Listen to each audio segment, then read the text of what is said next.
당신이 찾던 무서운 이야기 고비의 TV.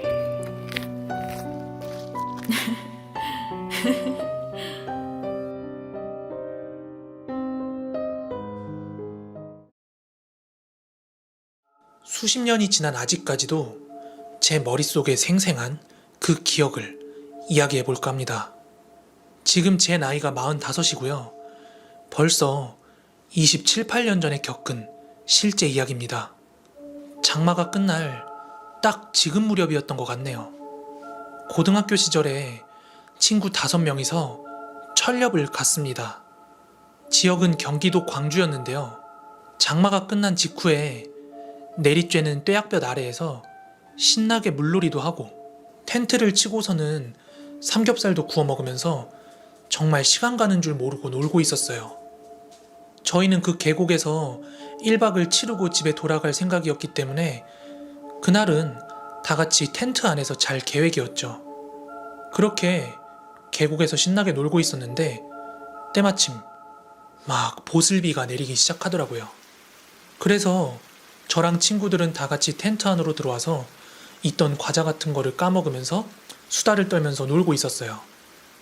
그때 내리던 비가 장대비는 아니었는데 그 보슬비가 텐트 벽을 가볍게 다다다닥 이렇게 때리는 소리가 굉장히 분위기가 있더라고요. 그래서 저희는 분위기랑 주제를 살짝 바꿔서 무서운 이야기를 하기 시작합니다. 그때 마침 제 오른편에 앉아있던 친구가 굉장히 무서운 이야기도 잘하고 많이 알고 있는 친구였어요. 그렇기에 그 친구는 두세 개의 무서운 이야기를 연달아서 막 거침없이 저희한테 들려줬어요. 둥글게 빙 둘러앉은 저희 친구들은 그 친구가 하는 얘기에 상당히 몰입해서 이야기를 듣고 있었습니다. 이렇게 비 오는 날 우리 중 누구 하나라도 물가 쪽으로 가보자고 제안을 하면 절대 응해선 안 되는 거 알지? 그거 귀신 들린 거거든. 다 같이 물에 빠뜨려 죽이려는 귀신의 수작인 거지. 요즘은 유튜브나 인터넷 커뮤니티 같은 데만 봐도 무서운 이야기 굉장히 많이 찾아볼 수 있잖아요. 하지만 그 당시에는 무서운 이야기를 책으로 접하거나 입에서 입으로 전해지는 게 거의 전부였기 때문에 그 친구가 해주는 그런 신기한 무서운 이야기들에 굉장히 제가 몰입해서 듣고 있었습니다. 그러던 중에 그 친구가 해주던 무서운 이야기가 다 끝났어요. 우와, 야, 나 완전 소름 돋았어. 야, 다른 거 더 없냐? 재밌게 듣던 친구들은 이야기가 끝난 게 못내 아쉬웠는지 다른 이야기 없냐며 더 해달라고 막 그렇게 성원을 했어요.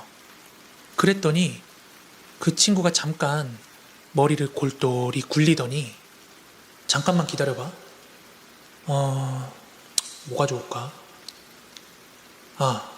이거 무서울까? 이렇게 얘기하던 그 순간 해봐. 제 바로 오른쪽 귓가에서 해봐 라고 하는 실처럼 가는 목소리가 들렸어요. 근데 진짜 더 무서운 건요, 제 오른편에서 해봐 하는 그 소리를 듣고 제가 깜짝 놀라서 고개를 오른쪽으로 돌렸는데요, 제 오른편에 앉아서 무서운 이야기를 하던 그 친구도 고개를 왼쪽으로 딱 돌리면서 저랑 눈이 마주친 거예요. 그리고 서로 화들짝 놀란 거죠. 저랑 이야기를 하던 그 친구 사이에는 아무도 없었을 뿐더러 저희 뒤쪽으로는 바로 텐트 벽이었어요. 100번 양보해서 그게 귀신의 목소리가 아니라 사람의 목소리였다면 누군가 그 비 내리는 밤에 비를 맞으면서 텐트 벽에 붙어서 저희 무서운 이야기를 듣고 있었다고요? 그리고 더 해달라고 그렇게 얘기를 했을까요? 저희는 이해가 안 가는 부분이었어요. 그래서 다 같이 그 텐트 안에서 밖에도 못 나가고 막 바들바들 떨던 기억이 있어요. 해봐. 벌써 27, 8년이 지난 이야기인데도 제 머릿속엔 그 실처럼 가는 해봐 하는 목소리가 생생합니다. 그 해봐 하는 말의 의미를 여러분들도 아실 겁니다. 지금 하고 있는 이 귀신 이야기, 내 이야기 할 테면 더 해봐, 이런 거였겠죠. 정말 귀신이 자기 이야기 해볼 테면 더 해보라고 그랬던 걸까요? 지금도 가끔씩 그때 일이 생각나서 그 장소를 방문하곤 하는데요. 여기 잠깐 재작년에 찍은 사진을 보여드릴게요. 물속에 바위 있는 곳은 수심이 굉장히 깊은 곳이고 그 바위 위쪽으로는 마리아 상이 하나 있습니다. 어릴 때도 부모님과 철렵 갈 때마다 봐왔거든요. 그런데 왜 거기에 마리아 상이 있는지 정말 궁금했습니다. 여기가 경기도 광주 곤지암천 그리고 경안천으로 이어져서 팔당으로 내려가는 물인데 거의 매년 이곳에서 사람이 빠져 죽었어요.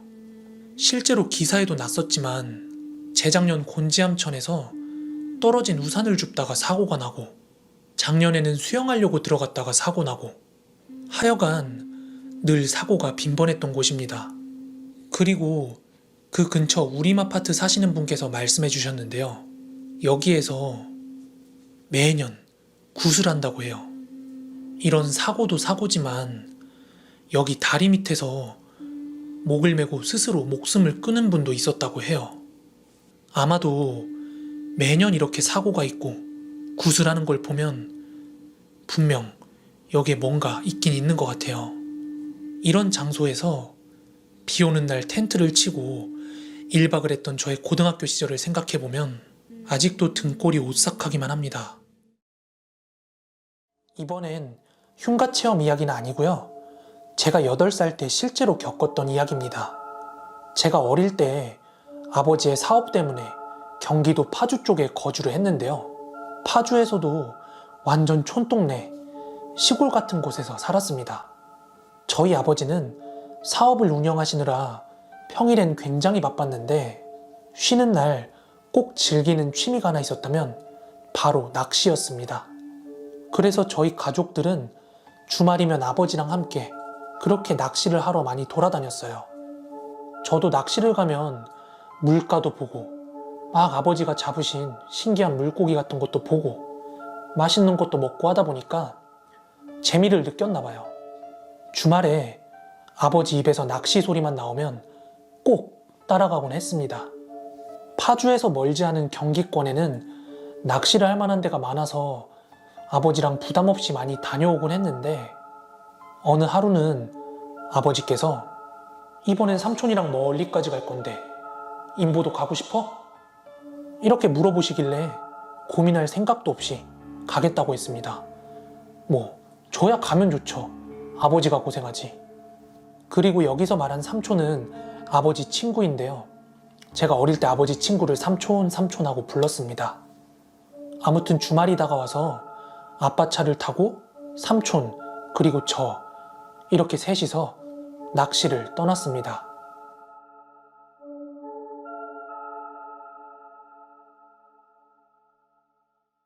한 마을 주차장에 주차를 하고 걸어가다 보니까 나무가 빽빽히 들어찬 언덕길이 나왔어요. 언덕길을 지나자 다시 내리막길이 나왔고 저 멀리 한편에서는 막 물소리가 들려왔어요. 그리고 자갈밭도 보였고요. 그 자갈밭에 도착하자마자 아버지와 삼촌은 제일 먼저 짐을 내려놓고는 텐트를 치셨습니다. 그리고는 두 분이서 낚시할 준비를 하시는데 평소랑 뭔가 준비하는 채비가 달라 보이는 거예요. 보통은 물가에 낚싯대를 여러 대를 펴놓고 고기도 구워 먹고 라면도 끓여 먹는 그런 대낚시를 주로 하셨는데 당시에는 아버지랑 삼촌이 하던 낚시가 견지낚시라고 물에 들어가서 하는 낚시인 모양이더라고요. 그렇게 아버지랑 삼촌은 낚시를 하기 위해서 물속으로 들어가셨고요. 저는 텐트에 홀로 남아서 과자를 먹으면서 조그만한 테트리스 게임기로 막 게임을 하고 있었어요. 그렇게 게임을 하던 중에 눈이 뻑뻑해 오더니 스르르 잠이 들었습니다.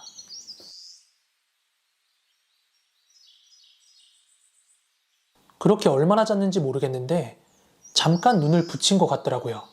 일어났을 때는 아직도 해가 떠 있었고요.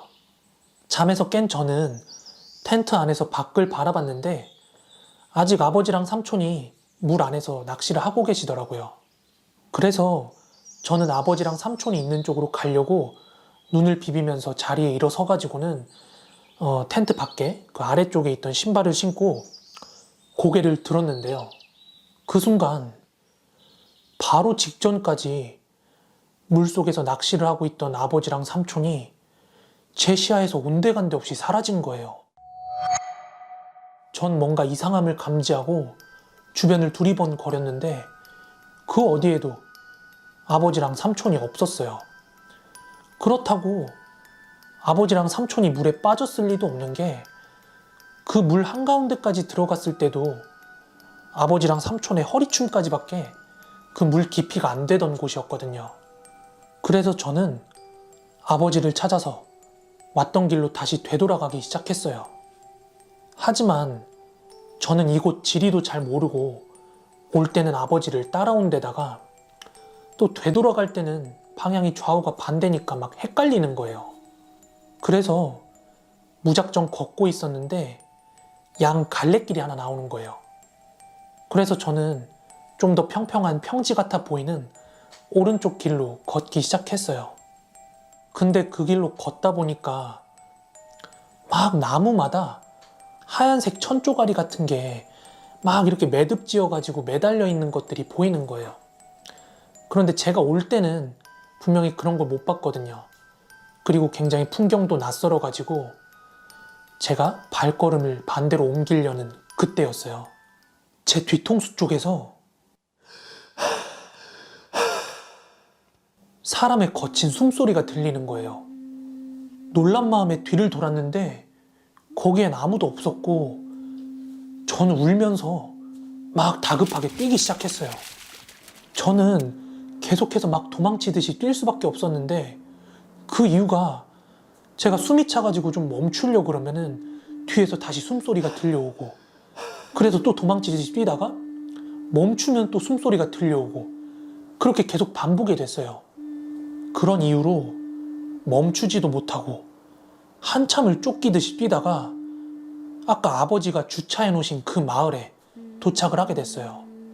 그런데 분위기가 좀 이상한 게 저희가 이 마을 진입할 때 주차장으로 들어서면서 아버지께서 이야 오늘 장날인가 보네 사람 엄청 많구만 이런 말씀하셨던 게 분명히 기억이 나는데 아직 해도 지기 전인데 주차장에는 차도 한 대 없고 가게들은 다 막 불이 꺼져 있는 거예요.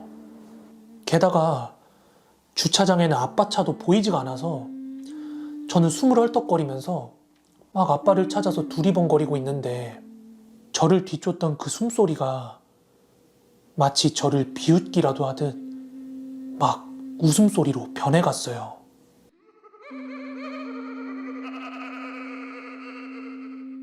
그래서 다시 도망치듯 뛰기 시작했는데 저편에 문 열린 집 하나가 보이는 거예요.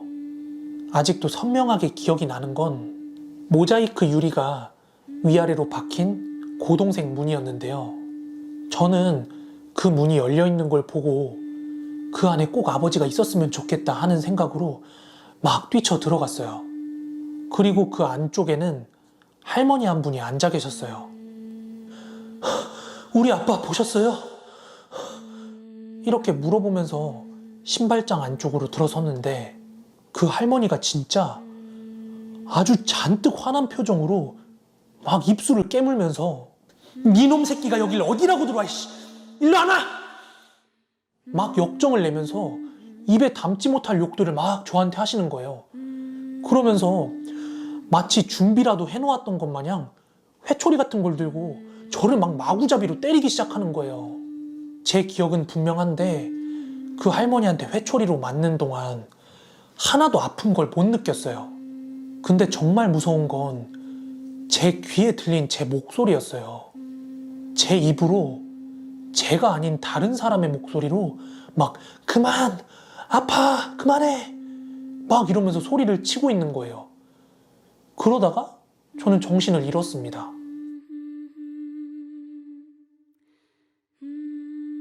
제가 눈을 떴을 때는 속옷만 입혀진 채 아버지 차에 뉘어져 있었어요. 제 눈앞에서는 아버지랑 삼촌이 걱정스러운 듯 바라보고 있었어요. 아들, 괜찮아? 하고 아버지께서 여쭤보시는데 저는 무서워서 울고 말았습니다. 아버지하고 삼촌은 한참 낚시를 하다가 잠깐 쉬기 위해서 물 밖으로 나오셨는데요. 제가 근처에 보이지 않더랍니다. 텐트에도 없고요. 그때는 어린애들이 핸드폰 갖고 다니는 일도 없으니까 어디냐고 연락할 방법도 없었죠. 아버지랑 삼촌은 흩어져서 저를 찾다가 그렇게 멀지 않은 물가에서 흠뻑 젖어 있는 저를 발견을 했대요. 제가 꿈을 꾼 걸까요? 아니면 귀신에 홀린 걸까요? 그치만 정말 이상한 게 하나 있어요. 속옷만 입고 있었던 제 몸에 회초리로 맞은 것 같은 붉은 매질 자국이 남아 있었다는 거예요.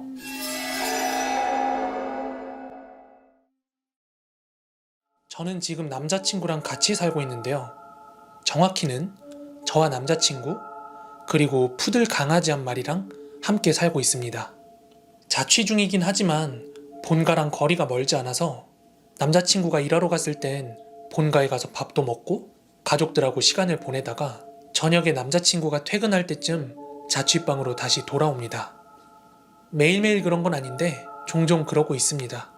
저희 강아지는 현관 밖에 복도에서 나는 소리에 굉장히 예민해서 짖기도 하고 그래요. 모든 소리에 다 그런 건 아니지만 어떤 발자국 소리에는 짖기도 하고 또 어떤 발자국 소리에는 그냥 무시하고 지나가기도 합니다. 하여간 얘가 그렇게 불특정하게 짖을 때가 있는데 그때마다 굉장히 깜짝 놀라기도 하고 때로는 좀 무서울 때도 있어요. 그러면 저는 현관으로 나가 있는 아이를 데리고 다시 방으로 돌아옵니다. 아무튼 그날은 누가 갑자기 현관문을 막 두드리는 거예요. 집주인 아저씨는 올 리가 없고 뭐 택배 시킨 것도 없었고 그렇다고 음식 배달을 시킨 것도 더더욱 아니었고요. 그래서 주택 같은 데 보면 현관에 바깥 보는 구멍이 있잖아요. 거기 구멍에 대고 바깥을 자세히 봤는데 뚜렷하게 보이진 않았지만 남자 하나가 서 있는 것 같더라고요. 아직 대낮이었지만 강아지가 원체 짖어대는 탓에 저도 괜스레 막 무서워지더라고요. 하지만 누군지 확인을 해야 되니까 대답을 했습니다. 누구세요? 새로 이사온 옆집입니다. 인사드리려고요. 안 그래도 며칠 전에 옆집에 가구가 다 빠지는 걸 보고서 아, 여기 사시는 분이 이제 나가시는구나 했는데 금방 세입자가 들어왔다는 얘기잖아요. 근데 저희 집이 방음이 잘 안 돼서 옆집에서 며칠 빠스락빠스락 거리는 소리가 들렸던 게 금방 누가 이사로 온 것 같긴 하더라고요. 하지만 갑자기 이렇게 찾아온다는 게 막 문을 그렇게 두드리는 게 이상하다고 느꼈어요. 지금 찾아온 사람은 남자 하나였는데 제가 가끔씩 현관문 밖으로 들리던 목소리는 분명히 남자 하나, 여자 하나의 목소리였거든요. 그럼 인사를 와도 분명히 두 분이 같이 오셨을 텐데 뭔가 석연찮게 느껴져서 제가 곧 남자친구 오니까 그때 같이 인사를 하자고 그렇게 말씀을 드렸어요. 그랬더니 뭐라 막 얼버무리면서 알아들을 수 없이 쭝얼거리더니 뭐 가는 것 같더라고요. 그리고 나서 남자친구가 일찍 퇴근을 하고 집에 왔을 때 오늘 있었던 일을 얘기를 해줬어요. 저희는 당연히 옆집 사람이 아닐 수도 있겠다라는 생각을 하게 됐고 그렇다고 또 괜히 옆집 찾아가서 아까 오후에 저희 집 찾아오셨죠? 하고 여쭤보기에는 그 사람이 맞아도 좀 찝찝한 거잖아요. 어쨌든 의심을 한 거니까. 만약 아니라고 한다면 그것대로 무서운 거고요. 그래서 저는 남자친구한테 가고 싶지 않다고 얘기를 했습니다. 다만 마음에 걸리는 한 가지가 있다면 만약 정말 옆집 사람이 아니라면 옆집이 이사 왔다는 사실을 어떻게 알았을지가 참 의문스러운 거죠. 하여간 모든 게 의심과 의문투성이었습니다. 그래도 그날은 어떻게 잘 지나갔고 며칠 안 지나서의 일입니다.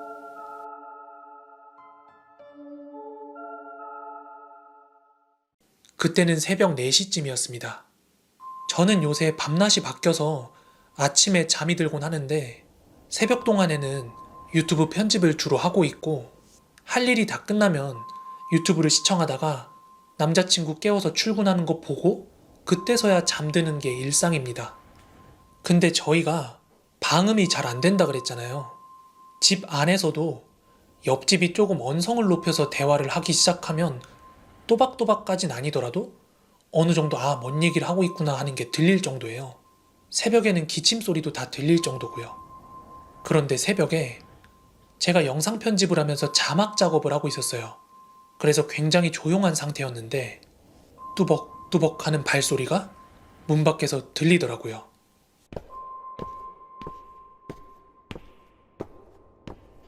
저는 혹여나 그 소리를 듣고 이 새벽에 강아지가 짖을까봐 걱정을 하고 있었습니다. 그 발소리가 그렇게 크게 들렸던 이유는 무슨 운동화 같은 소리가 아니라 구두굽 같은 소리였어요. 뭐 하이힐 같은 소리는 아니었고요. 강아지가 깰까봐 신경이 곤두서 있는 상태에서 그 소리에 집중을 하고 있었는데 뚜벅뚜벅뚜벅 하고 나는 발소리가 어느 순간 멈추는 거예요. 더군다나 집에 들어가는 듯한 도어락 소리나 문 여는 소리는 전혀 들리지 않았고요. 뭐지?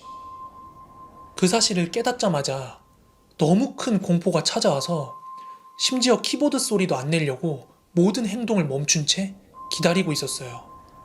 그랬더니 현관문 바깥 바로 앞에서 살짝 발을 뗐다가 내려놓는 듯한 딱 한 번의 발자국 소리가 나더니 다시 조용해지더라고요. 마치 저희 집 문에 찰싹 붙어 있는 것처럼 말이죠. 그때는 정말 아니길 바랬지만 며칠 전에 찾아온 그 남자가 문득 떠오르더라고요. 저는 남자친구를 깨워야 하나?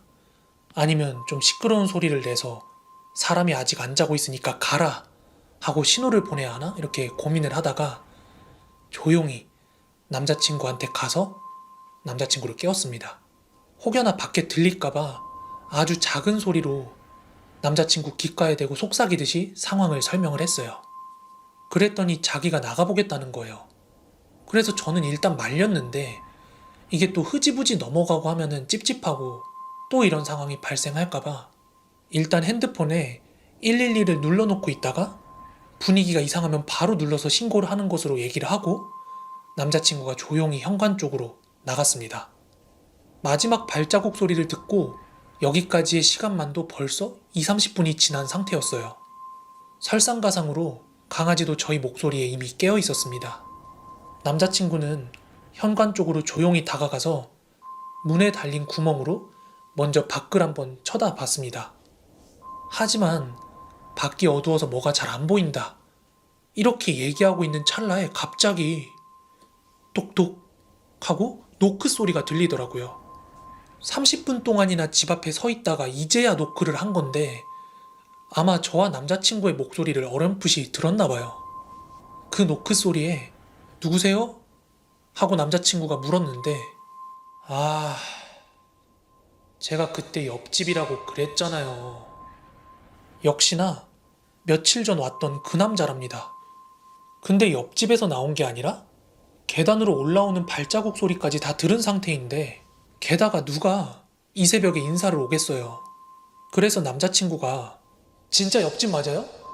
지금 새벽이고 늦었으니까 정말 맞으시면 제가 아침에 인사드리러 갈게요. 이렇게 말을 전했습니다. 그리고 저는 진짜 그대로 숨이 멎는 줄 알았습니다. 갑자기 밖에서 엄청 하이톤으로 막 박장대소를 하듯이 당연히 아니지 이러더니 구두굽 소리를 내면서 미친 듯이 계단 아래로 막 뛰어내려가는 소리가 나는 거예요. 남자친구는 순간 화가 나서 문을 열려고 했지만 일단 제가 막 뜯어 말렸어요. 저런 미친놈이 뭐 그냥 빈손으로 왔을 리는 없을 것 같아서요. 그 일이 있은 후로는 남자친구가 일 나가 있는 시간이 대낮 시간임에도 불구하고 조금 더 일찍 본가에 가서 뭐 이렇게 지내다가 남자친구 퇴근 시간 맞춰서 들어오고 뭐 그렇게 생활을 했어요. 그런데 다행히 그 후로는 이런 이상한 일이 두 번 다시 없었습니다. 아직도 미스테리인 건 옆집이 이사 왔다는 사실을 어떻게 알고 저희한테 옆집인데요. 이사 와서 인사드리러 왔어요.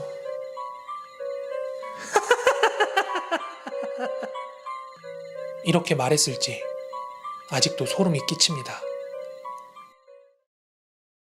저는 1981년생으로 올해 40이 되었습니다. 이 이야기는 제가 군 생활 중에 직접 겪은 실제 이야기입니다. 저는 군대를 의경으로 다녀왔습니다.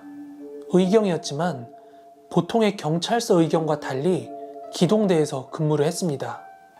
의경 기동대는 보통 데모 진압을 주 목적으로 하는 그런 부대인데요. 평상시에는 야간 순찰도 돌고 합니다.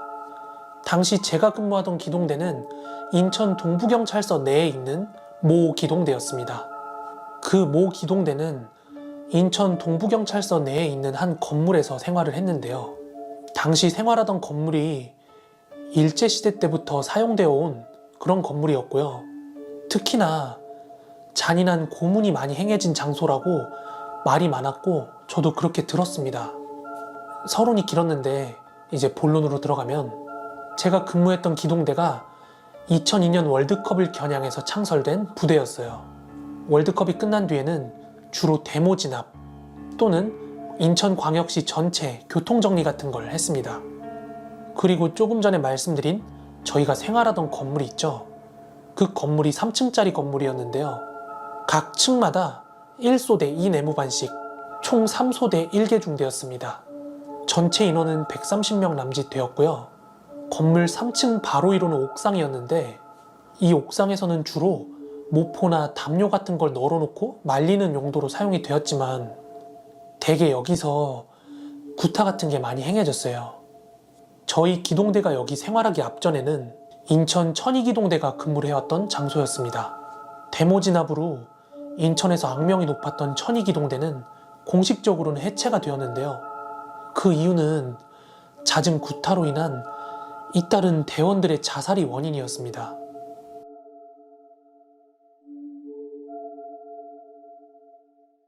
하여간 제가 2년 넘게 몸담았던 그 부대, 그 건물은 처음부터 기분이 나빴습니다. 굉장히 음침했고 굳이 누구한테 설명을 하지 않아도 딱 여기 들어오는 순간 기운이 이상하다 라는 걸 감지를 할 수 있을 정도였어요. 저희는 보통 데모 진압이 없는 평상시에는 저녁 9시경이면 다 취침을 취하거든요. 그리고 사건이 있던 그날도 전 대원들이 9시경 취침을 한 뒤에 발생했습니다. 모든 군인들이 그렇듯이 각 층마다 불침번이 시간에 따라서 근무를 서고 있었고요. 그날은 제가 당직 근무를 서던 날이었습니다. 2002년 10월경이었는데요. 평소처럼 당직 근무를 서면서 인터넷 서핑 중이었는데요. 아마 한 새벽 2시경이었을 거예요. 경찰서 당직 근무자로부터 무전 호출을 받게 됩니다. 기동대 당직 근무자, 새벽 2시인데 왜 옥상에서 기동대원들 단체로 훈련 중입니까? 저는 그 무전을 호출받았던 순간 아니, 이 새벽에 어떤 미친 소대가 훈련을 하고 있는 거야? 이런 생각을 하면서 3층에 있던 불침번 근무자랑 함께 옥상으로 올라갔습니다. 보통 옥상문은 항상 닫혀 있고 열쇠는 당직 근무실에 보관되어 있기 때문에 취침 이후에는 절대로 아무도 못 들어가게 되어 있거든요. 그러다 보니 3층 불침번 근무자랑 동행해서 옥상에 올라갔을 때는 역시나 아무도 없었습니다. 모포하고 담요만이 널려 있었고 무전을 받고 올라가기까지 채 2분 정도밖에 안 걸렸기 때문에 갑자기 사람들이 사라졌을 리도 없는 거거든요.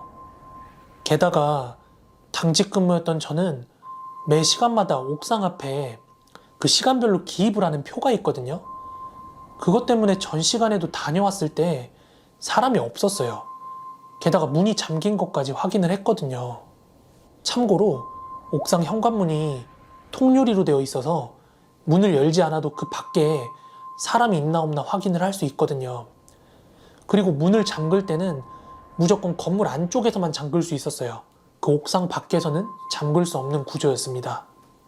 그래서 결론적으로 아무도 없는 게 확실하니까 제가 경찰서 당직 근무자한테 다시 무전을 날렸습니다. 지금 제가 직접 확인했거든요. 아무도 없습니다. 이렇게 무전을 날렸더니 경찰 당직분이 경찰서 정문 초소 근무자가 경찰 데모 진압 때 쓰는 헬멧, 방징복, 그리고 방패를 들고 막 옥상을 뛰어다녔다는 거예요. 그 무전을 봤는데 너무 소름 돋아서 저랑 불침봉 근무자는 그 자리에서 얼어버렸어요. 여러분 한번 상상을 해보세요. 투명 유리문을 앞에 두고 저희는 옥상을 바라보고 있는데 들려오는 무전은 지금 4명이 그 옥상에서 막 뛰고 있대요. 그런 와중에 경찰 당직자분이 또 한 번 무전으로 소리를 치는 거예요. 아니, 아직도 빤히 훈련 중인 게 보이는데 왜 아무도 없다고 하는 겁니까? 누가 보기 전에 빨리 훈련 종료하시고 취침시키세요. 그분은 분명히 밑에서 건물 옥상을 올려다보고 있었을 거거든요. 아니, 아직도 빤히 훈련 중인 게 보이는데 왜 아무도 없다고 하시는 겁니까? 아니, 아직도 빤히 훈련 중인 게 보이는데 왜 아무도 없다고 하시는 겁니까? 하지만 그 추가 무전을 받고 있는 동안에도 저랑 불침범 근무자는 그 옥상 투명 유리문 앞에 서가지고 옥상을 계속 바라보고 있었거든요. 역시나 저희 눈에 보이는 건 널려있는 모포랑 담요밖에 없었습니다. 그래서 그 이후에 서둘러 건물 밖으로 나가서 그 당직자분을 만났어요. 그리고는 옥상으로 같이 동행을 해서 직접 확인을 시켜줬습니다.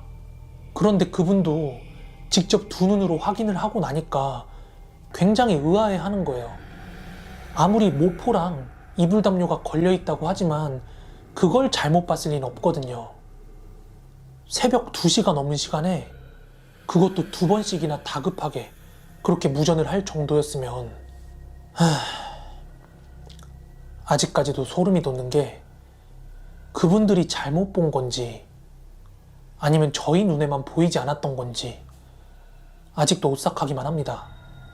아무튼 그 기동대가 건물의 기운이 좋지 않은 것인지 아니면 그 터의 음기가 센 건지 모르겠지만 제가 근무를 하던 2년 동안에만도 자살로 생을 마감한 사람이 2명, 그리고 의문사 1명, 게다가 1명은 정신이 완전 나가버려서 정신병원에 입원하는 일도 있었습니다. 제가 제대를 하고 나서 시간이 좀 많이 지나서 들은 소식으로는 제가 근무했던 기동대가 공식적으로 해체가 되었으며 그 건물은 아무도 사용하지 않고 있다고 합니다. 오늘은 제가 어린 시절에 계곡에서 봤던 것에 대한 이야기를 해드리려고 합니다. 저는 아직까지도 그때 제가 본 게 뭔지 감조차도 잡을 수가 없습니다. 때는 제가 8, 9살? 한 고언저리쯤이었어요. 저희 가족이 외가댁 식구들이랑 굉장히 친밀하게 지냈거든요. 그래서 제가 어릴 때부터 가족들끼리 다 같이 여기저기 굉장히 많이 놀러 다녔습니다. 그때도 대구 파계사 쪽에서 여름 휴가를 보내던 중이었고요. 절에 다녀오면서 한 계곡에서 시간을 보내기로 했습니다. 계곡 아래쪽에는 물놀이 인파가 너무 많아가지고 저희는 조금 한적한 곳을 찾아서 좀 위쪽으로 올라갔더니 마침 아무도 없고 한적하니 너무 조용해서 텐트 치고 놀기에 딱 좋은 장소를 발견한 거예요. 그래서 가족들끼리 그쪽 포인트에다가 텐트를 쳤습니다.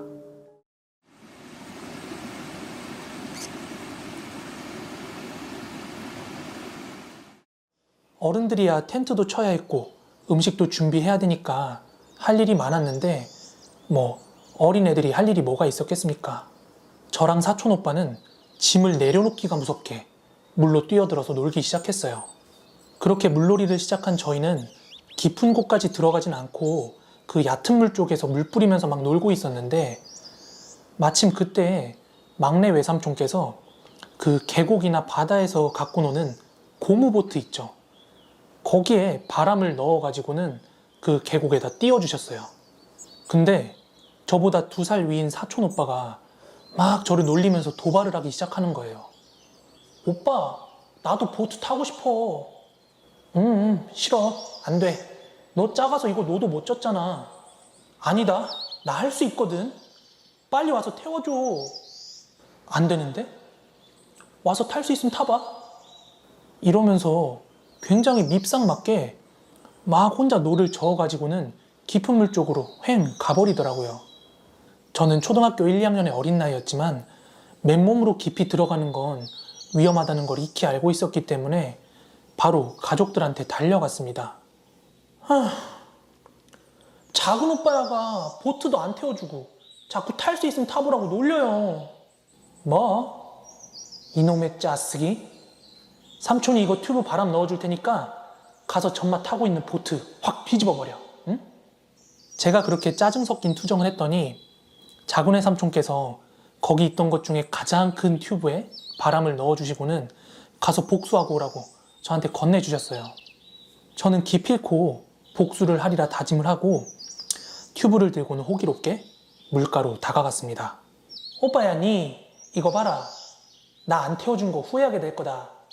그렇게 말하고는 드릉드릉거리면서 발을 물속으로 한 발짝 내딛고 오빠가 있는 쪽을 바라봤는데 오빠가 조금 이상해 보이는 거예요. 당시 오빠가 타고 있던 고무보트가 그 계곡에서 가장 수심이 깊어 보이는 지점 위에 떠 있었는데요. 오빠가 두 손으로 자기 무릎을 꽉 끌어안고 앉아가지고는 미동도 없이 가만히 있는 거예요. 오빠가 저러고 있는 걸 본 순간 뭐 물소리 같은 건 귀에 전혀 들어오지 않았고 도대체 왜 저러고 있는지 상황 파악에 나섰습니다. 왜냐하면 그 사촌 오빠가 그래 봐야 꼬맹이 시절이었지만 제가 아는 사내 대장부 중에 대장부였거든요. 겁도 없고 싸움도 잘하고 골목대장 같은 스타일이라 그렇게 겁먹어 있는 것처럼 보인 걸 제가 처음 봤어요. 그 모습이 되게 낯설더라고요. 게다가 두 개의 노 중 하나가 저 보트 앞쪽에 둥둥 떠 있는 거예요. 그래서 제가 튜브를 몸에 끼면서 물속으로 다가가며 오빠를 바라보고 물었어요. 오빠야, 왜 그러고 있어? 저기 노 떠내려가. 야, 오지 마라. 어? 왜? 보트 타려면 들어오래며. 아니, 들어오지 말라고. 가서 어른들 불러와. 저는 보트 근처로 둥둥 떠있는 노 때문에 노를 못 저어서 못 오고 있나 싶어서 그 노를 집어다 주려고 물속으로 첨벙첨벙 들어가고 있었어요. 그런데 그 순간 제 시야의 대각선 방향으로 수면 및 계곡 바닥에 아주 새카맣고 기다란 머리카락인지 수초인지 아무튼 그런 게 굉장히 빠른 속도로 오빠가 타고 있는 보트 밑을 지나가지고 바위 뒤쪽으로 사라지는 거예요. 이게 수면의 물결 때문에 더 커 보인 것도 분명히 있었겠지만 키 큰 어른 두 명을 이어놓은 것처럼 아주 길고 컸습니다. 그걸 목격한 저는 물속으로 들어가다 말고 발이 뻣뻣하게 굳어버렸고 때마침 사촌 오빠는 굉장히 겁에 질린 얼굴로 야! 빨리 가서 어른들 불러와. 그 말에 저는 다급히 물 밖으로 달려나가서 외삼촌을 모시고 왔고요. 외삼촌 손에 이끌려 나온 사촌 오빠는 휴가 내내 물에는 다시 들어가지 않았습니다.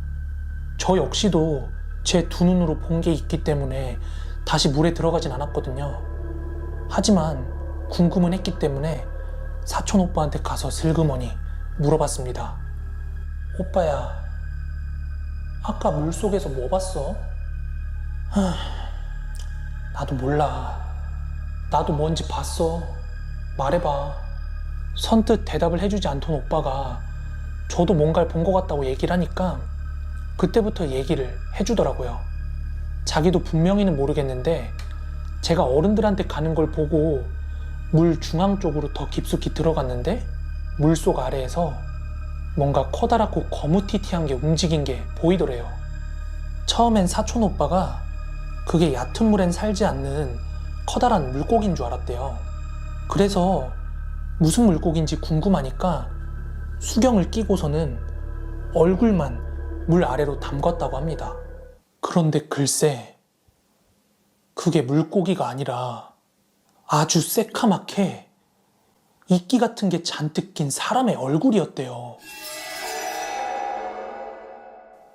그거 분명 사람 얼굴이었다. 그 새카맣게 이끼가 낀 얼굴이었음에도 불구하고 자기와 눈이 마주쳤대요. 그래서 고개를 빼고 서둘러서 물 밖에 나오려고 노를 젓는데 그 검은 물체가 보트를 따라서 막 오는 것 같더래요. 그래서 놀란 오빠가 노 한 짝을 따라오지 말라고 던진 거고요. 그 이후에 방향을 잡을 수가 없어서 그 귀신한테 잡히지 않으려고 이렇게 두 다리를 모으고 가만히 앉아 있었던 거래요. 아무튼 나중에 가서 사촌 오빠가 진정이 되고 그렇게 자기가 겁먹은 모습을 보였다는 게 뭔가 그 상남자 스타일의 스크래치였는지 더 말을 하려고 하지 않더라고요. 저는 아직까지도 선명하게 기억이 납니다. 보트 위에 겁먹은 채로 잔뜩 웅크리고 있는 사촌 오빠, 물 위에 둥둥 떠있던 노 한 짝, 그리고 물밑에서 엄청난 속도로 헤엄을 쳐가던 그 커다랗고 새카만 물체까지 말이죠.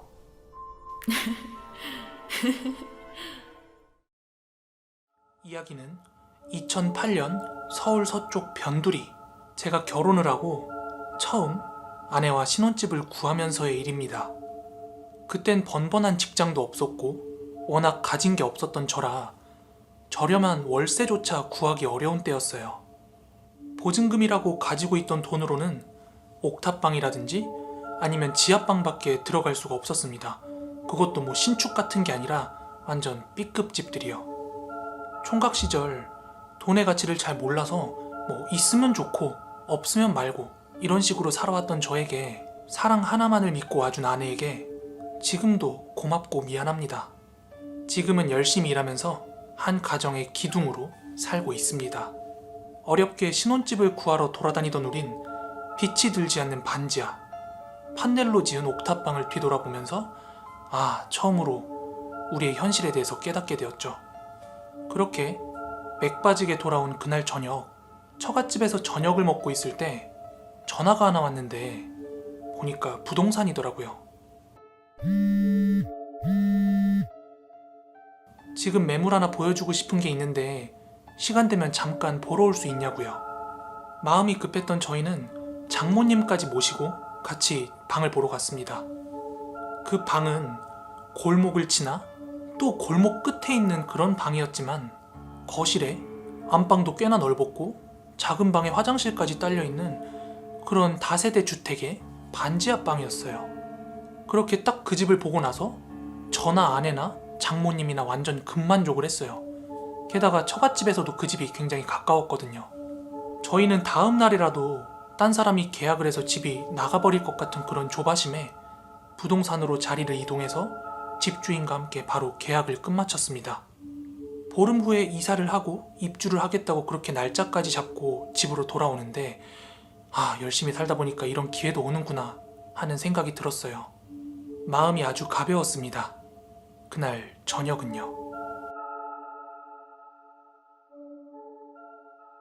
그런데 그날 저녁 꿈자리가 굉장히 뒤숭숭한 거예요. 정확히 기억은 안 나는데 딱 뭔가 뒤가 구린 것 같은 그런 꿈이죠. 하여간 대수롭지 않게 넘기고 얼른 이사 날이 오기까지만을 기다렸습니다. 그렇게 보름이 지나서 저희는 무탈하게 이사를 했어요. 이사를 잘 마친 저와 아내는 그 집에서 첫날 밤을 보내고 있었어요. 아무래도 새 신혼집에서 첫날 밤이다 보니까 쉽게 잠에 들지 못하고 이런저런 이야기를 하면서 새벽까지 깨어 있었는데 그때 갑자기 도둑이야 도둑 하는 웬 중년 아주머니의 고함 소리가 들려오는 거예요. 근데 마치 같은 방에서 누군가 소리친 것처럼 정말 가깝게 들렸습니다. 정말 외진 골목골목길 속 끝집이었기 때문에 저도 약간 무서웠어요. 밖에 무슨 일이 있을까 걱정이 됐지만 험한 꼴 당할까봐 나가지는 못했죠. 뱃속에 아기도 지켜야 할 의무가 있었기 때문이죠. 그렇게 첫날 밤은 무서워하는 아내 곁을 지키며 밤을 지새웠습니다. 그리고 그 뒤로 일주일 정도는 그냥 편안하게 잘 지냈습니다. 근데 어느 날 갑자기 아내가 자기야 아무래도 이 집 좀 이상한 것 같아. 넌지시 이러더라고요. 저는 그만한 보증금에 이만한 집 구한 것도 정말 행운이고, 단지 그 첫날 도둑소동 때문에 너가 좀 예민해진 거다, 이렇게 와이프를 위로했어요. 근데 몰랐어요. 아내에겐 저한테 없는 촉이 있다는 걸. 그 첫날 제가 출근하고 와이프가 집주인한테 한번 물어봤나 봐요. 도둑 이야기도 하면서 방음이 잘 안 되는 것 같다고. 저희 말고 또 다른 반지하가 주변에 있냐고 그렇게 물어봤더니 약간 머뭇머뭇거리면서 뒤쪽에 하나 더 있다고 얘기를 했대요. 근데 그 뒷집에는 아무도 살고 있지 않았다고 했답니다. 퇴근하고 저녁을 먹으면서 그런 이야기들을 해주면서 이런저런 이야기를 나누는데, 그때 아내가 지금까지의 일들을 이야기를 해주는 거예요. 열흘 남짓 여기에 살면서 하루도 안 빼놓고 악몽을 꿨고, 자기 혼자 있을 때면 누군가 자기를 쳐다보고 있고, 또 혹은 뭔가 슥슥 지나가는 것들을 목격을 했다는 거예요. 그것도 어쩌다 한 번이 아니라 여러 번이요. 이렇게 하소연하듯 얘기를 하는데, 전 그때도 뭐 이만한 보증금에 또 사연 없는 집이 어딨냐 이렇게 대수롭지 않게 넘겼어요. 근데 전 아내 말을 믿습니다.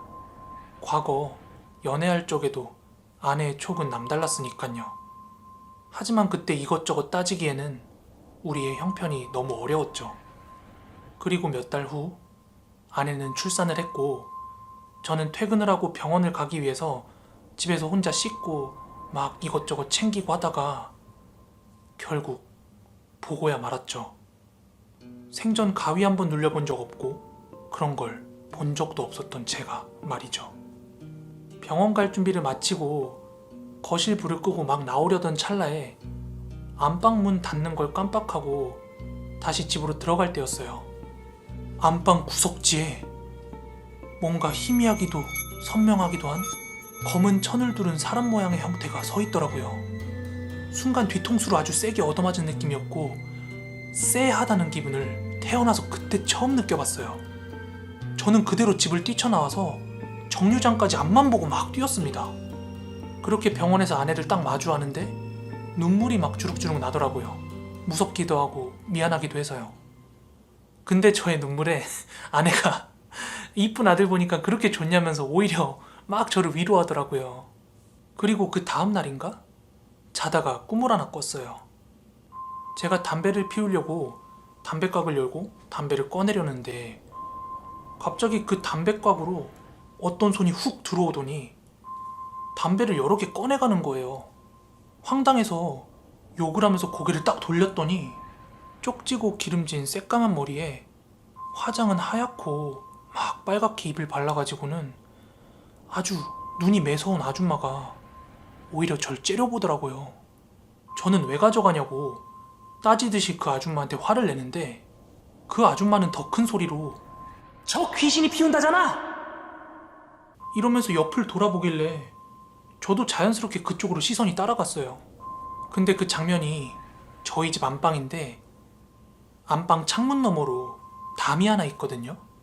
그 담 위에서 하얀색 소복을 입은 처녀 귀신이 정말 무서운 눈을 하고 이렇게 내려다 째려보고 있는 거예요. 순간 소리를 지르면서 발딱 일어나서는 불부터 켰는데 다행히 창문은 닫혀 있더라고요. 저는 이걸 단순 악몽이나 해프닝으로 넘기고 그렇게 몇 달 동안 저희 가족은 별일 없이 잘 살고 있었는데, 어느 날부턴가 아내가 과도하게 예민해지기 시작하는 거예요.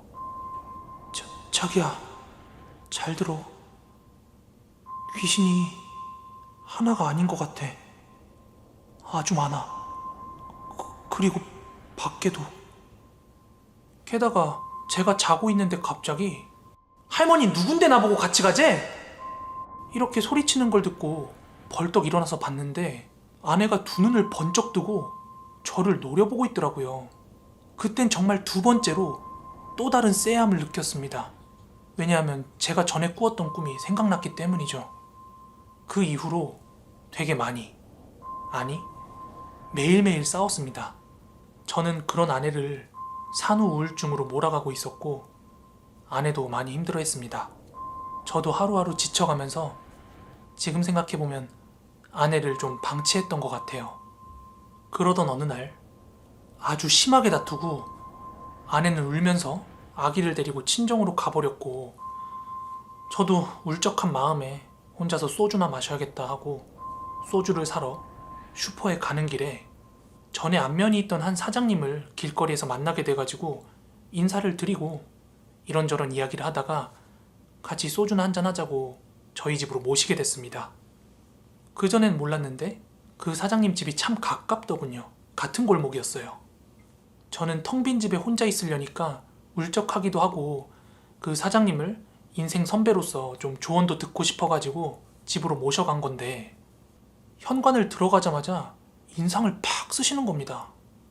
처음엔 뭔지 싶었는데 서둘러 이제 술상을 차리고 자리에 앉으려는데 저랑 자리를 바꿔서 앉자는 거예요. 저는 그쪽이 상석이라 일부러 상석 내드린 거예요. 이렇게 말씀을 드렸더니 아 됐다고 자기는 안방을 등지고 앉겠다는 거예요.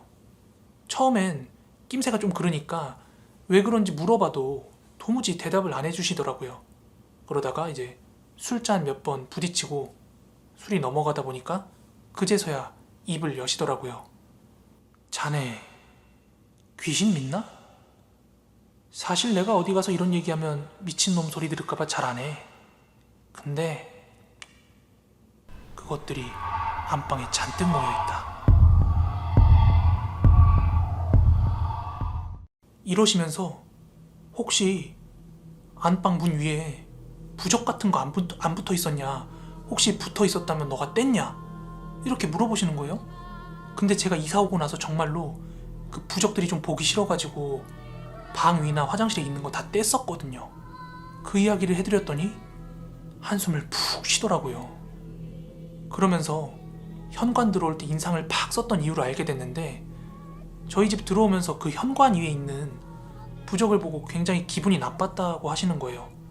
근데 진짜 저는 현관 위에도 부적이 붙어있는 줄은 전혀 몰랐거든요. 그 현관에 붙어있던 부적이 정확히 기억 안 나는데 뭐 무당들이 굿하거나 그럴 때 쓰는 부적이라고 하더라고요. 뭐 입춘대길 이런 다른 부적도 아니고 귀신이니 굿이니 무당이니 막 이런 얘기를 들으니까 그나마 있던 정까지 그 집에 확 떨어지는 거예요. 그래서 저는 그동안의 일, 아내와 제가 봤던 거며 뭐 별거하게 된 거, 그리고 이사를 하기로 확실히 마음먹었다. 그러니까 저 안방에 뭐가 있느냐 이렇게 다시 한번 여쭤보니까 글쎄 안방에만 한 남자, 여자, 그리고 웬 할머니가 보인다는 거예요. 그때서야 제가 꿨던 꿈, 아내가 봤던 게 예사가 아니구나 하는 생각이 들었죠. 여기 기운이 너무 안 좋아서 계속 지내면 건강도 망칠 거다 이렇게 말씀하시길래 야 살다 내가 별일도 다 겪어보는구나 하는 생각에 바로 다음날 부동산에 가서 집을 내놨습니다. 그 후로 저는 지인을 통해서 지방에 좋은 직장을 구해서 한 1년 정도 기러기 아빠 생활을 하다가 빠듯하게 모은 돈으로 시골에 조그마한 아파트를 얻어서 온 가족이 다시 합치게 되었습니다.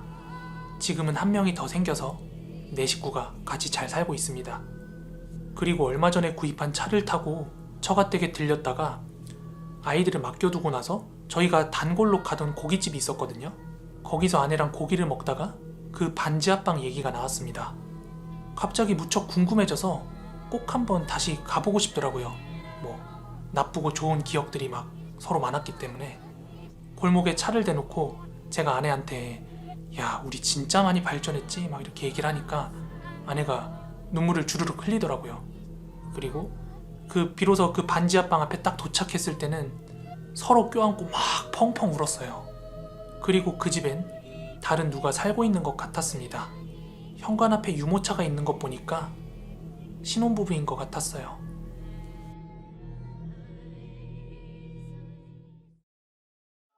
일주일 전 고등학교 동창 모임이 있었습니다.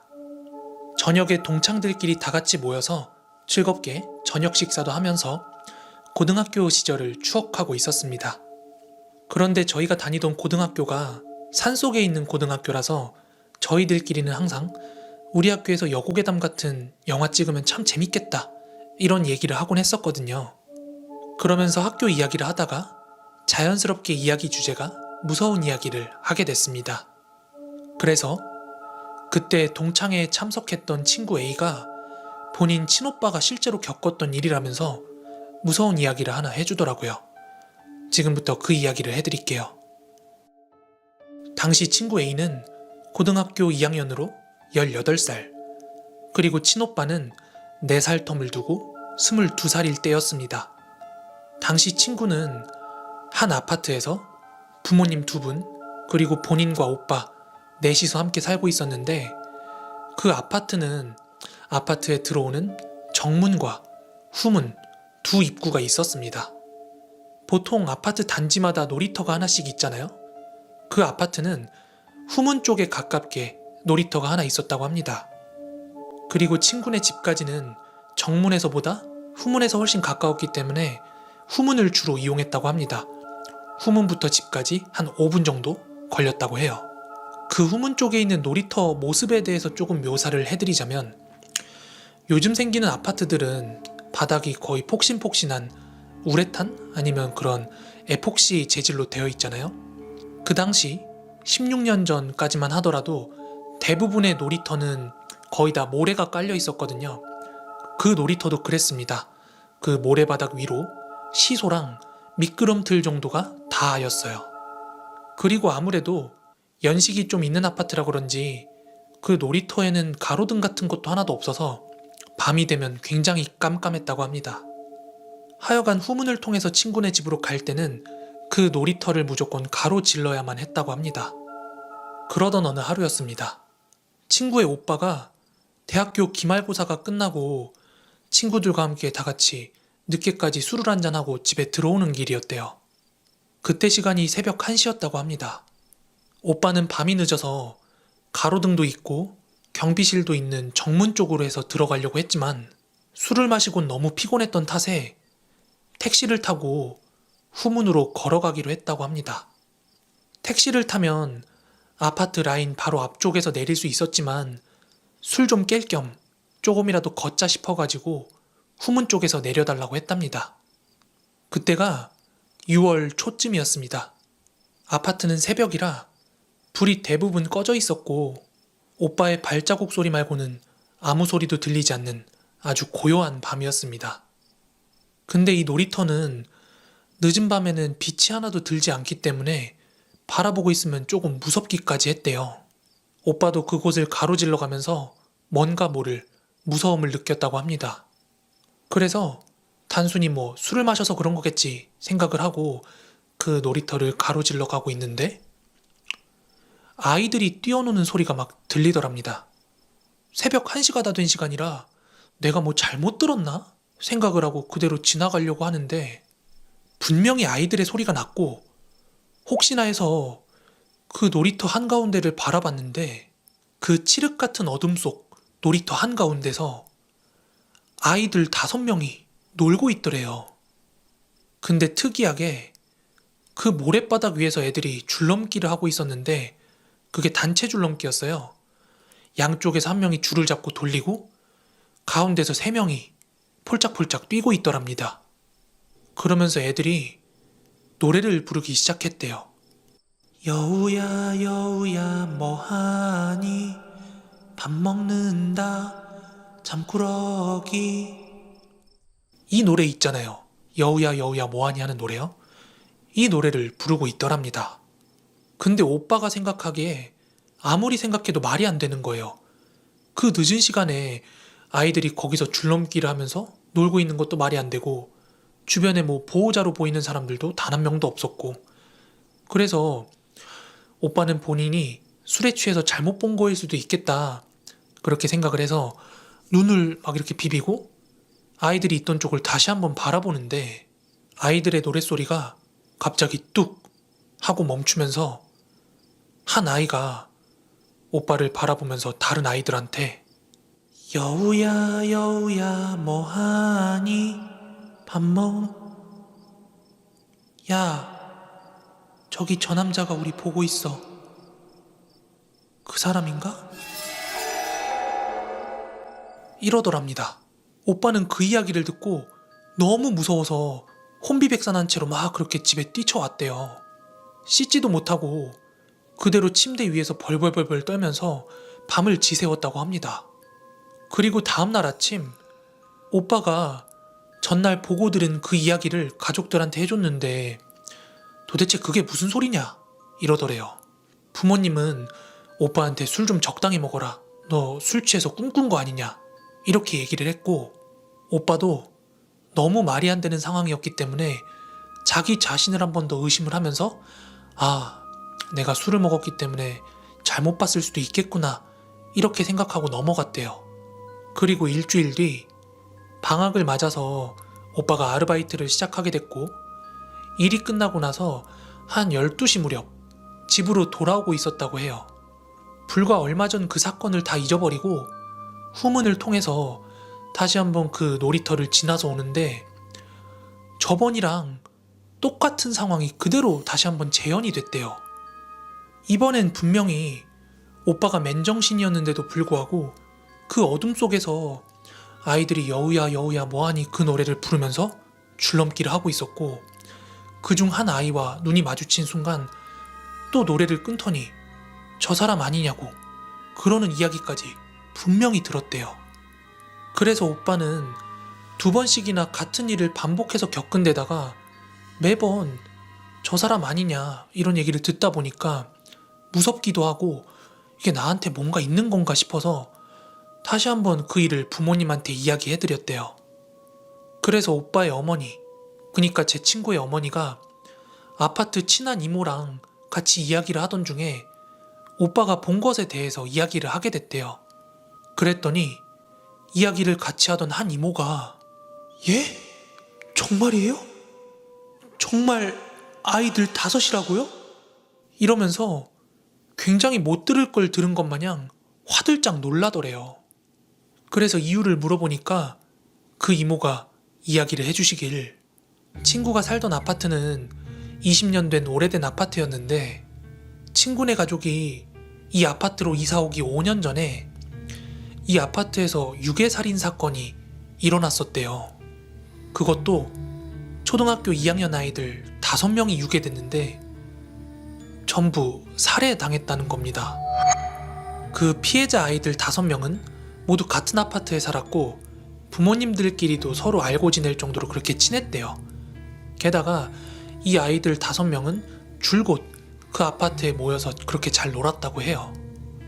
그러다 보니 한 아파트에서 5명의 아이들이 한낮 1시에 유괴살인을 당하다 보니까 아파트가 뒤집어졌죠. 그래서 막 범인을 추적한 끝에 잡았는데 그 아파트에 살고 있던 22살 청년이었던 거예요. 그 사건이 있고 나서 아이들의 부모님들은 다 이사를 갔고 동네 주민들은 집값이 떨어질까봐 이 사건을 그대로 그냥 묻었다고 합니다. 친구의 오빠는 엄마로부터 그 이야기를 전해 듣고 너무 소름이 끼칠 수밖에 없었대요. 오빠가 봤던 아이들이 공교롭게 딱 5명이었던 것도 너무 소름이 돋지만 당시 사건의 범인이 22살 남성이었던 것도 너무 소름이 돋았대요. 왜냐하면 그 오빠가 그 해에 22살이었기 때문이죠. 그 아이들의 혼령이 오빠를 보고 그 사람인가봐 이렇게 얘기했던 건 아마 아직도 그 범인에 대해서 두려워하고 있기 때문 아니었을까요? 그래서 오빠는 그 일을 겪고 바로 군입대를 했고 16년이 지난 지금은 결혼을 해서 잘 살고 있습니다. 다만 어디 돌아다니다가 그 모래가 덮인 놀이터 이런 곳을 보면은 그때 기억이 너무나도 생생하게 떠오른다고 합니다. 이 이야기는 제가 초등학교 저학년 때 이야기입니다. 초등학교 때 4학년을 마치고 전학을 갔었는데 그 전에 다녔던 초등학교에서 그리 멀지 않은 곳에 아이들 사이에서 굉장히 유명한 한 빈 집이 있었습니다. 동네 아이들 사이에서 그 정도로 유명할 정도면 아마 그 동네 어르신들 사이에서도 많이 유명했던 집일 거예요. 그리고 그 빈집은 제 앞선 사연인 버드나무썰 사연 속에 등장하는 그 버드나무와도 그렇게 멀지 않은 곳에 있었어요. 저는 어릴 때부터 호기심 대마왕이라 조금이라도 호기심이 발동하면 그걸 악착같이 파고들어서 꼭 알아내고야만 하는 그런 성격이었어요. 그래서 동네 아이들이 그 집에 관해서 이야기를 할 때면 저는 그냥 지나치지 못하고 꼭 그 무리에 껴서 무슨 이야기를 하는지 막 듣곤 했어요.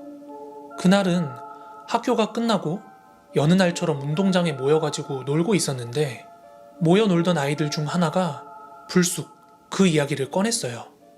얘들아, 니들 저 앞 도로에 있는 빈집 알지? 우리 거기 한번 안 가볼래? 어? 아무도 안 사는 그 집 말이야? 거기 우리 엄마가 절대로 가지 말라 그랬는데. 맞아, 우리 엄마도 그랬어. 거기 가면 귀신 나온대. 뭐? 귀신 나온다고? 너희 엄마는 보셨대? 몰라. 근데 동네 아줌마 아저씨들이 다들 그쪽으로는 가지도 말고 뭐 그러랬어.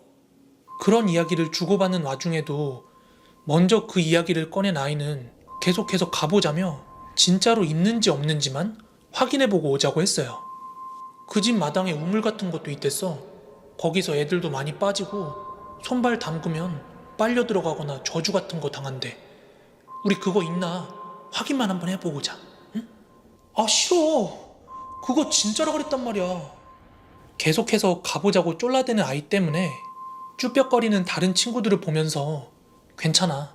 무서워하면 더 무서우니까 그냥 슬쩍 가서 확인만 하고 오자. 이렇게 저도 거들었습니다. 궁금은 했으니까요. 앞서 말씀드린 대로 궁금한 거 절대 못 참거든요. 그렇게 저를 포함한 4명의 아이들이 그 빈집을 향해 걸어가기 시작했고 가는 도중에 내심 두근두근한 마음이 들었습니다. 소문의 진상을 눈으로 보게 되는구나 하고요. 그 빈집은 큰 길 차도 바로 앞이라서 겉만 봐서는 거기에 흉가가 있을 거라고 절대 생각을 못합니다. 제가 사진으로 첨부를 해드릴게요. 저 안쪽으로 검게 보이는 게 대문인데 저는 저 집이 아직도 있다는 게 놀랍기만 합니다. 여튼 그냥 스치면서 지나갈 때는 봐도 모릅니다. 저 안쪽으로 그 집이 있는데 간단히 설명을 해드릴게요.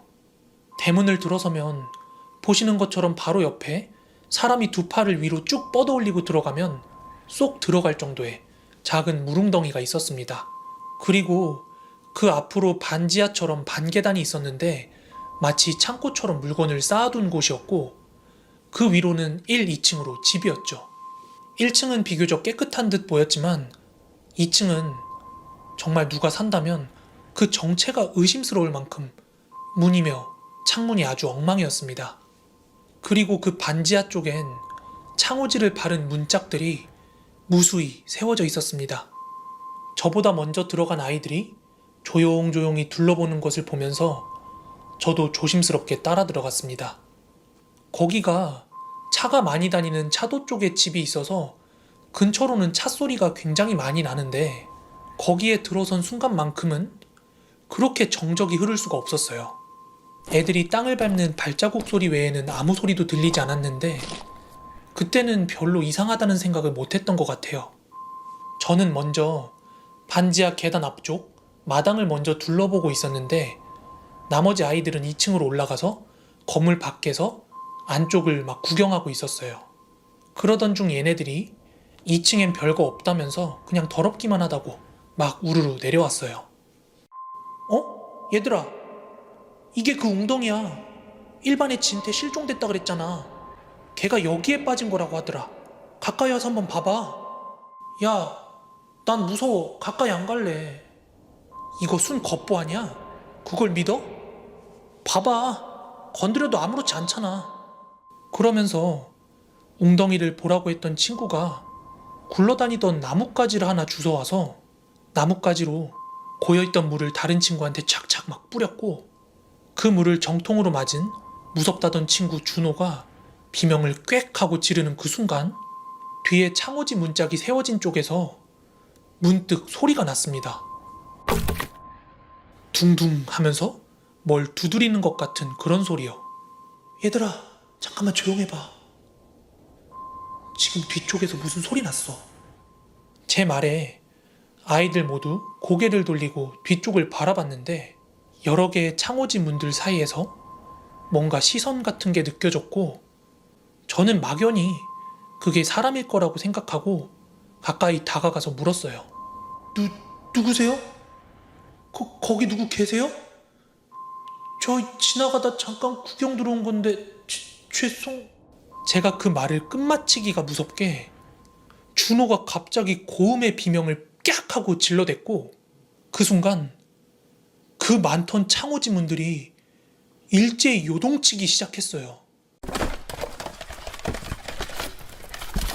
이런 식으로 흔드는 사람도 없는데 미친 듯이 요동치는 그 문짝들을 보고 너무 놀라서 막 죄송합니다, 잘못했습니다 하고 거의 울부짖듯이 소리치면서 막 뛰어나오는데 또다시 찢어지는 듯한 고음의 비명소리가 들려왔고 그렇게 큰 골목으로 뛰쳐나왔더니 많은 행인들의 눈초리를 받을 수밖에 없었죠.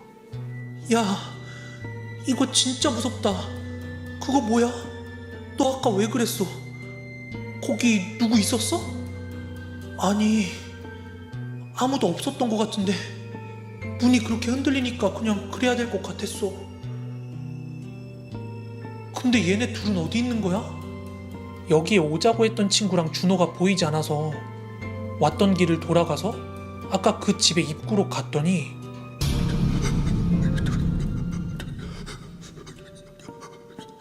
준호가 대문 바로 앞에 입을 벌리고 막 어버버버 거리면서 굳어가지고는 움직이질 못하고 있는 거예요. 그래서 저랑 선아는 움직이지 못하고 있는 준호를 억지로 끌고 나와가지고 부축했어요. 선아는 준호랑 가까운 곳에 살고 있었기 때문에 부축을 해서 준호를 데려갔고 가면서 뭔가 이상한 느낌에 제가 물었어요. 야, 근데 아까 걘 어딨어? 야, 정신 차리고 똑바로 좀 걸어봐. 어? 누구 말하는 거야? 아까 우리한테 그 집 가보자고 했던 애. 걔 지금 안 보이잖아. 몰라. 걔도 도망갔겠지. 나 오늘 걔 처음 보낸데? 어? 걔 너네 친구 아니었어? 우리도 모르는 앤데. 처음 봤다 그랬잖아. 난 너가 데리고 온 앤 줄 알았어. 우리를 그 집으로 가자고 꼬신 그 아이는 저희들 중에 그 누구도 알지 못하는 아이였어요. 다 같이 뭔가에 홀린 듯이 이름도 얼굴도 하나도 기억에 남지 않아 있더라고요. 왜 우리는 이름도 얼굴도 모르는 그 아이를 친구라고 생각을 했는지 거기에 무서움을 느낀 저희 셋은 최대한 빠른 걸음으로 집으로 향했습니다. 그리고 그날 한 9시쯤이었나? 여튼 늦은 시간에 저희 집으로 전화가 한 통이 걸려왔습니다. 전화를 건 사람은 다름 아니라 준호네 엄마였습니다. 엄마 대신 제가 전화를 받았는데 수화기 너머의 아줌마의 목소리는 굉장히 다급한 목소리였어요. 대화 내용이 전부 기억나진 않지만 대략 이런 걸 막 물어봤어요. 너희들 오늘 어디서 놀았니? 저희들 학교 운동장에서 놀았는데요? 운동장 말고 다른 데 간 곳 없어? 아, 운동장에서 놀다가 어떤 애가 그 큰 길가 빈집에 가보자 그래가지고 거기 잠깐 갔다 왔어요. 빈집? 혹시 그 큰 길가에 있는 거 말하는 거니? 어? 네. 근데 마당에서만 구경하고 금방 나왔어요. 그 말에 준호 어머니께서 상당히 화를 내셨던 기억이 있고 수화기를 건네받은 저희 어머니와 조금 이야기를 나누신 것 같았습니다. 전화를 끊고 나서 엄마도 빈집에 함부로 들어갔다고 저를 막 혼내키셨거든요. 그리고 그 다음 날부터 이틀 정도 준호가 학교에 나오지 않았는데 학교가 끝나고 선아가 저를 붙잡는 거예요. 야, 있잖아. 어제 준호 아줌마가 너하고 나하고 잠깐 준호 집에 들르래. 어? 왜? 근데 준호는 왜 학교 안 나온대? 뭐 우리 병문안 오라는 거야? 좀 아프다고 하긴 했는데 오늘 우리 둘도 꼭 와봐야 된대.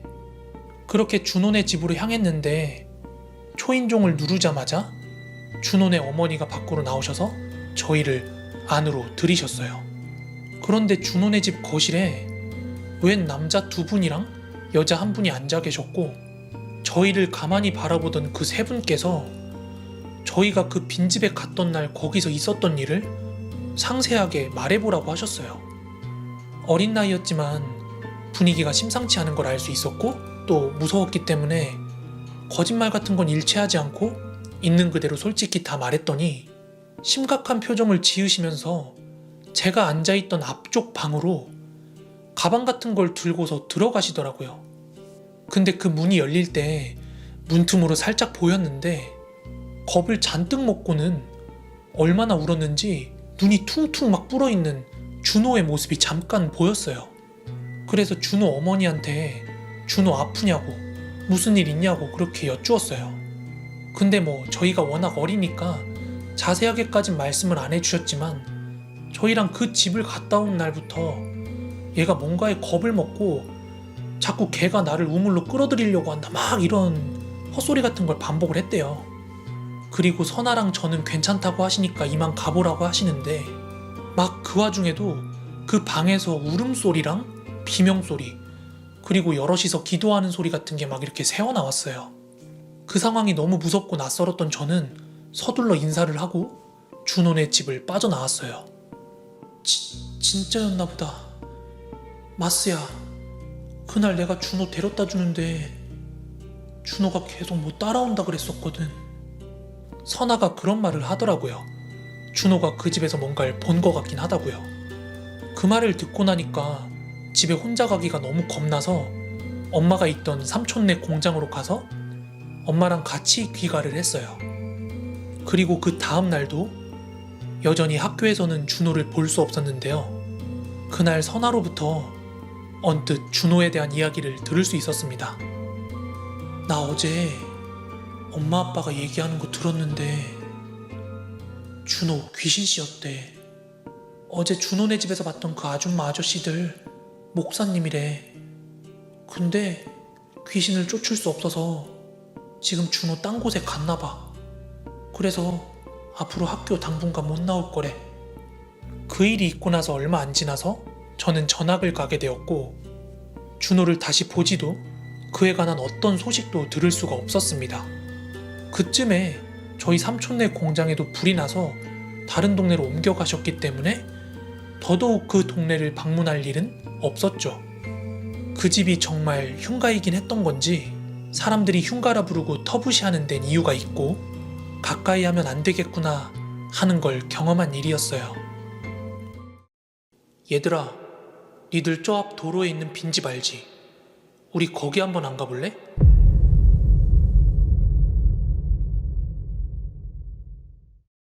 네, 오늘 이야기 여기까지고요. 끝까지 시청해주셔서 너무 감사드립니다. 마지막으로 좋아요, 구독하기 한 번씩만 눌러주시고요. 저는 내일 더 무서운 이야기로 찾아오도록 하겠습니다. 그럼 코린 여러분 모두 좋은 밤, 좋은 아침 되세요. 감사합니다.